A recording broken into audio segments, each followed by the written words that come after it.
In a previous video, I was talking about how Filipino surnames look today, but did not have the time to talk about how they used to look in the early colonial era or pre-colonial era. I'm unsure if every ethnic group had surnames. Please do inform me if you know. But in the case of the Tagalog people, we had filiolineal surnames. Parents would be carrying the surname based on who their firstborn child was. Here's an example from the famous Datu conspiracy against Spain from the early colonial period when people were trying to rise up against Spain. It failed, but we're not discussing this right now. In this case, the Spanish accused several people, and one of those was Don Luis Amaricalao. I mentioned this in a previous video when I was discussing the name Calao. Here you can see Amaricalao is a full-on sentence. It means father of Calao. Calao is a type of bird, and Filipinos oftentimes would give names based on animals or natural occurrences that happened during the birth of the person that was born. Now, Calao himself, his colonial name is Felipe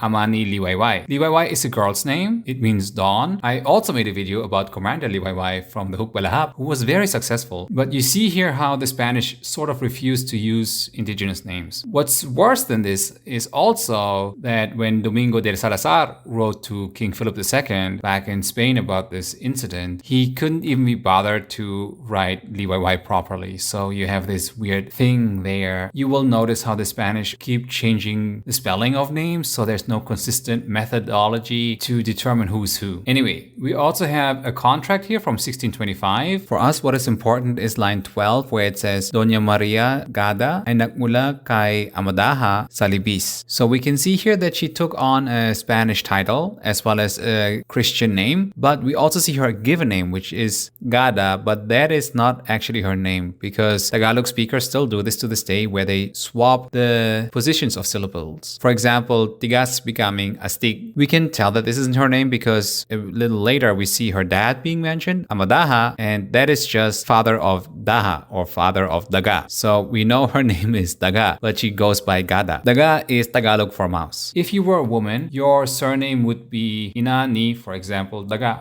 In the next video, I'll look at surnames of people who didn't have children. One last thing, you can also follow this channel if you want to get updates or learn about Tagalog or know what's up with me. But also you can go to Steam or Itch and wishlist Gulo Gulo, the Tiny Pirate Island Time. That would be grand. Thank you. Have a good day. Bye.